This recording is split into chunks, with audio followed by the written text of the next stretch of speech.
Katika kitabu cha Yohana 5 tutaanzia kuanzia mstari wa kwanza. Baada ya hayo palikuwa na sikukuu ya Wayahudi, naye Yesu akakwea kwenda Yerusalemu. Na huko Yerusalemu penye mlango wa kondoo pana birika iitwayo kwa lugha ya Kiebrania Bethzatha, nayo ina matao matano. Ndani ya hayo jamii kubwa ya wagonjwa walikuwa wamelala, vipofu, viwete, nao waliopooza, wakingoja maji yachemke. Kwa maana kuna wakati ambapo malaika hushuka akaingia katika ile birika akayatibua maji. Basi yeye aliyeingia wa kwanza baada ya maji kutibuliwa akapona ugonjwa wote uliokuwa umempata. Na hapa palikuwa na mtu ambaye amekuwa hawezi kwa muda wa miaka 38. Yesu alipomwona huyu amelala, naye akijua ya kuwa amekuwa hali hiyo siku nyingi, alimwambia, wataka kuwa mzima? Yule mgonjwa akamjibu, Bwana, mimi sina mtu wa kunitia birikani maji yanapotibuliwa, ila wakati ninapokuja mimi, mtu mwingine hushuka mbele yangu. Yesu akamwambia, simama, jitwike godoro lako uende. Mara yule mtu akawa mzima, akajitwika godoro lake akaenda.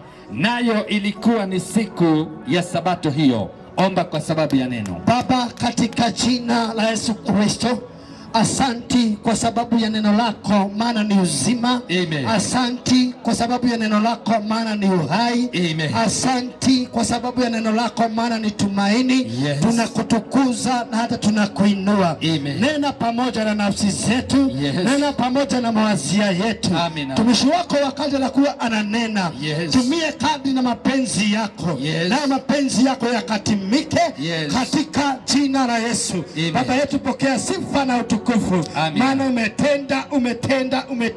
Amen. Katika jina la Yesu Kristo tunaomba na tunakutukuza. Amen. Amen. Bwana Yesu asifiwe. Haleluya. Mahali ambako tumesoma katika Yohana 5, Biblia inatanguliza na kusema baada ya jambo lile. Inamaanisha kuna jambo lingine lilikuwa limetendeka. Wachana na lililokuwa limetendeka. Sasa jambo hili linalotendeka, Yesu akawa akiingia katika lango la kuingia Yerusalemu, katika lango la kondoo. Biblia inasema, ukisoma kwa lugha ya Kiingereza inasema in that beautiful gate, ya kwamba ilikuwa a beautiful gate. Bwana Yesu asifiwe. Hallelujah. Kwa sababu walikuwa wameisema ni beautiful, ni kwa sababu kuna watu walikuwa wakikuja, wengine walikuwa wamepooza, wengine walikuja wakiwa viwete, wengine walikuja wakiwa vipofu, lakini kulikuwa na malaika alikuwa anakuja, anatibua maji. Baada ya kutibua maji, wengine mmekuja na mtu wenu leo na alikuwa ni kipofu, mnakuwa wa kwanza kumtumbukiza ndani, anaponywa. Kwa hivyo wengi walikuwa wameenda na walikuwa na neno wanasema, hakika that is a beautiful gate. Kwa sababu kweli kweli walipofika pale, jambo zuri lilitendeka, jambo beautiful lilitendeka. Wengine wakakuja na vipofu, wengine wakakuja na viwete, wengine wakakuwa na watu wamepooza, na wengine maradhi ya aina mbalimbali. Lakini walipotubukia wakaweza kuponywa, wakapata uzima. Biblia inaniambia, na ndivyo ilivyosema, kulikuwa na mtu mmoja hapa aliletwa miaka 38 ilikuwa imepita, na yeye alikuwa akifika pale akitaka kutumbukizwa ndani, mwingine anatumbukia, yeye anaponywa na yeye anabaki peke yake. Huyu jamaa alikuwa ameletwa na watu wao, huyu jamaa alikuwa na marafiki, lakini wao wote hawakumsaidia. Baada ya miaka 10 wengine wakakata tamaa, wakasema hatutamsaidia, huyu hana nyota, huyu pengine hana bahati. Wengine wakasema yeye ni ndugu yetu, lakini anaonekana katika kisima hiki hataweza kuponywa.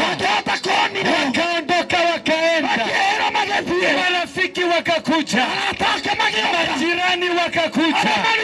Biblia inasema baada ya miaka 20, baada ya miaka 30, baada ya miaka 37, hapa pamepatikana mtu wa kumtumbukiza ndani. Bwana Yesu asifiwe. Yesu anapokuja miaka 38, hebu fikiria hivi, Yesu alimaliza injili yake, alikuwa na miaka 33. Inamaanisha ya kwamba huyu mzee alikuwa amekaa hapa, Yesu akazaliwa, Yesu akakuwa, Yesu akaanza injili, lakini bado hajaponywa. Bwana Yesu asifiwe. Ya kwamba miaka hii yote alikuwa amekaa pale, alikuwa amekaa miaka 5 kabla anakuwa dereva, baadaye ananunua gari lake. Bwana Yesu asifiwe. Lakini pengine wewe bado wewe ni kama gera, unauliza mimi nilisahaulika. Bwana Yesu asifiwe. Pengine ulianza kibanda, pengine wewe unatandika tu chini. Kuna watu ambao ulianza nao. Bwana Yesu asifiwe. Wengine wametoka hapo wakanunua gari, kabla ya gari wakanunua mkokoteni, wakaanza kuwekelea kwa mkokoteni. Maisha yamebadilika, wamenunua gari, sasa wamefungua buti na wanauzia pale. Wamenunua ploti, wamejenga makwao, ndio wewe unakodi, wewe uko pale, miaka 38 pengine bado haijafika. Nina ujumbe kwako. Yesu ambaye tumekuletea akakuja, akafika, akamwangalia yule jamaa. Maandiko yanasema Yesu akatambua huyu amekaa hapa sana, huyu amekaa hapa sana, ugonjwa alio nao hajapata wa kumtumbukiza. Akamwendea, akamwambia, unataka kuponywa? Unataka kuponywa? Unapenda kuponywa?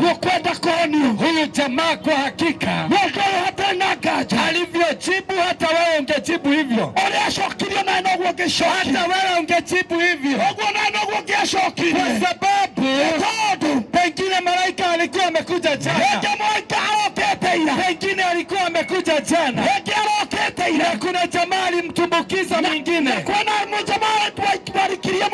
kwa hivyo alimjibu, hapa kuna uponyaji, hapa kuna uponyaji, lakini mimi sina mtu wa kunitumbukiza ili nikaweza kuponywa. Unaweza kuponywa, unataka kuponywa, sina mtu, sina mtu. Kweli hakuwa na mtu, kweli hakuwa na mtu. Wengine wamepata connection, wengine wameletwa na watu wao, wengine wana marafiki wengi. Marafiki waliniacha, watu wetu waliniacha, jamii yetu iliniacha, majirani waliniacha. Sina mtu, sina mtu. Yesu akamwambia, Yesu akamwambia, chukua godoro lako utembee. Bwana Yesu asifiwe. Ujumbe wangu sio jioni ya leo. Wewe unasikiliza hapo Masaki, wewe ambaye unanisikiliza, wewe unajua ni nini umesubiria. Wapo wamekupita, hali zako zimepitwa, lakini Yesu tumekuletea. Lakini Yesu kwa kuzaliwa kwake alikuwa anasubiria hii siku kabla ya miaka 33 kupita ya Yesu, ili atoke aende kwa Baba yake. Hangeweza kutoka kama bado hajamponya huyu mtu. Bwana Yesu asifiwe. Yesu ambaye tumekuletea leo, tunakuambia ya kwamba maisha lazima yabadilike. Hata kama watu wengine wamekupita, kama wengine wamekuja wakaponywa, lakini wewe umeachwa. Yesu atamaliza injili kabla hajakuokoa. Wengine wamekuja, wasichana wametoa ushuhuda, wamesema wako hapa katika kanisa la Mungu, katika wokovu wa Kristo. Wengine wamesema kama Daudi alivyosema, nilikuwa mchanga, sasa mimi ni mzee, sijamuona mtu wa Mungu, ameachwa. Lakini wewe pengine ukipima maneno yale, kama huyo msichana anasema ukweli, lakini kwa hali yangu sivyo. Nimekuwa mtakatifu kwa Mungu, lakini amenipita. Mimi naona ameniacha, mimi naona ameniacha. Yesu ninayekuletea atakubadilishia. Bwana Yesu asifiwe. Katika hali yako Yesu atamaliza injili kabla hajakumalizia, kabla hajapatana na wewe. Pengine taabu yako ni kubwa sana kuliko umri wangu, lakini nimekuletea Yesu ambaye akipatana na hali yako inabadilika. Si lazima ufuate protocol.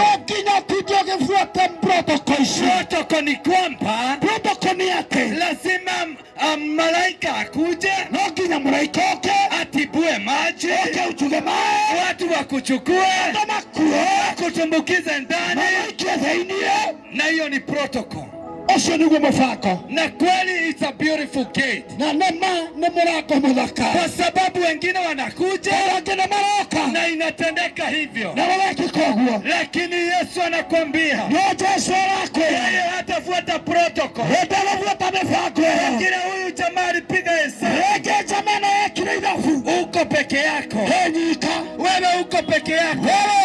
Pengine nilikuwa na watu 5, nilikuwa hapo awali na watu 5, lakini malaika alipotibua maji sikuweza kutumbukia wakati, kwa sababu hawa watu 5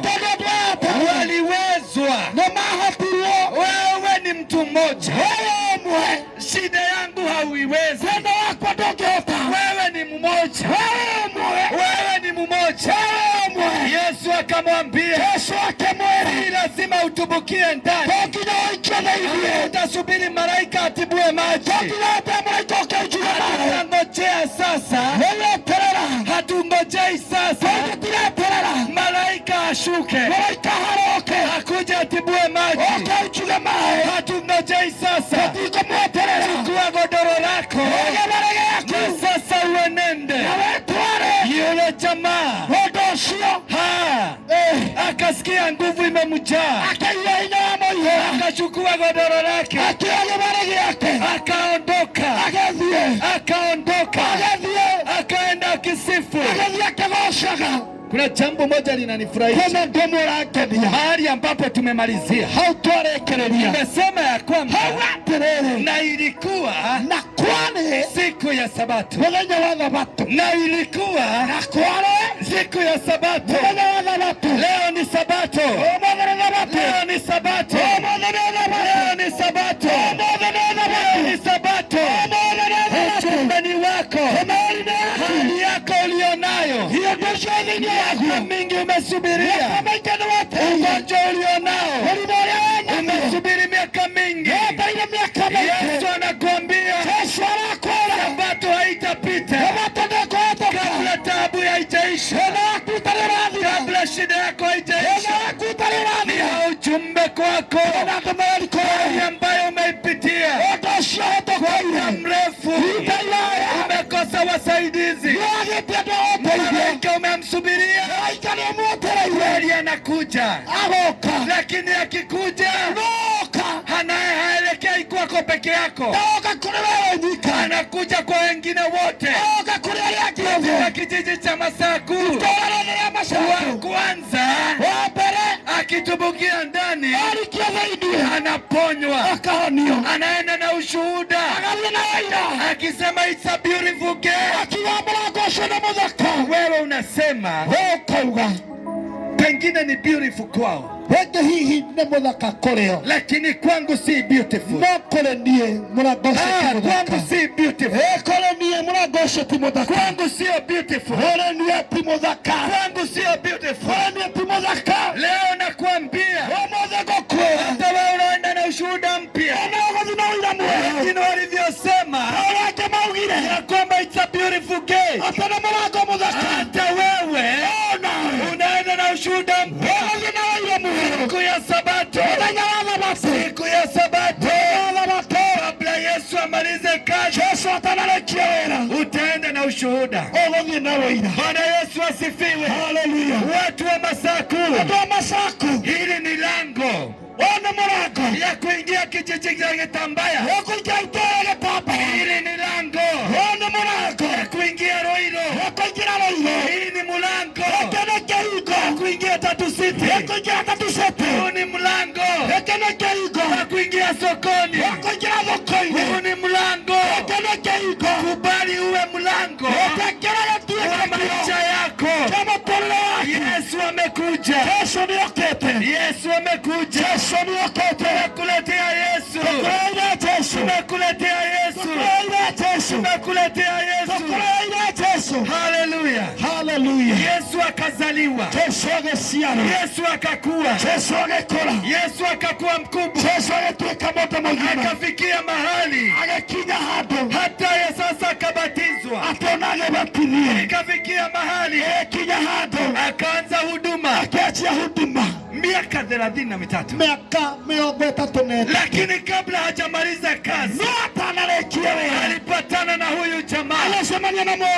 Haijalishi protocol, lakini yeye Mungu, yeye ndiye anayeponyana baada ya kutumbukizwa ndani ya maji.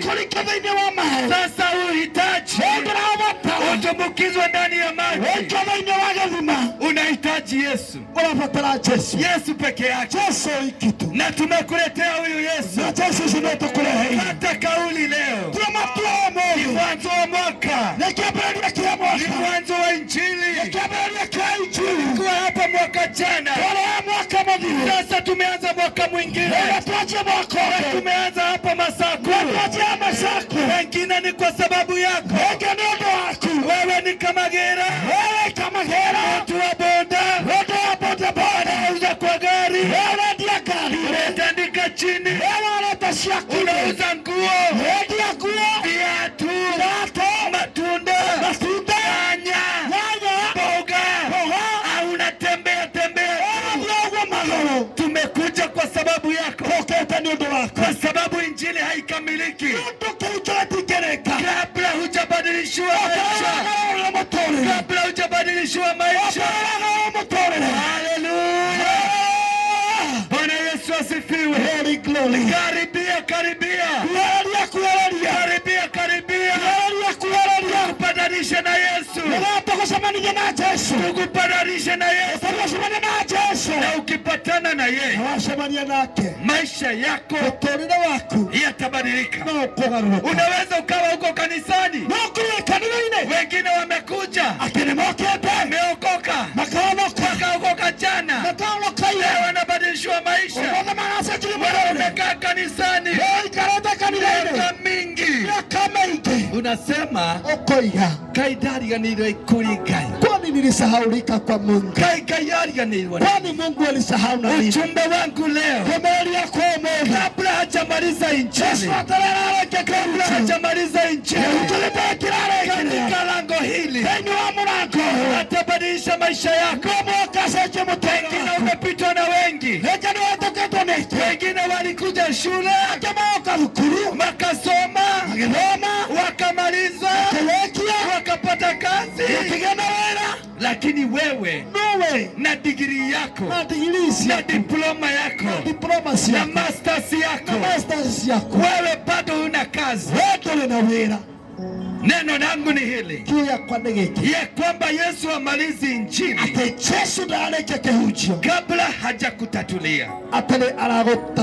Nataka kumkaribisha mtumishi wa Mungu atakaye tuelekeza, atakaye kuelekeza jinsi ya kupatana na huyu Yesu, jinsi ya kupatana na huyu Yesu. Karibie uwe kama yule, uwe kama yule alikuwa wa kwanza kufika, na wewe unataka kubadilishwa maisha.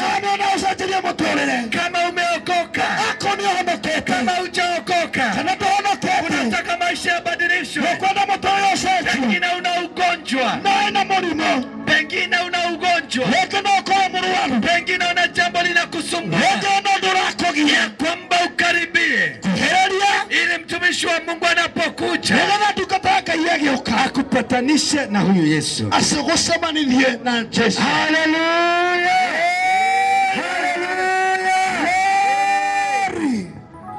haleluya, haleluya.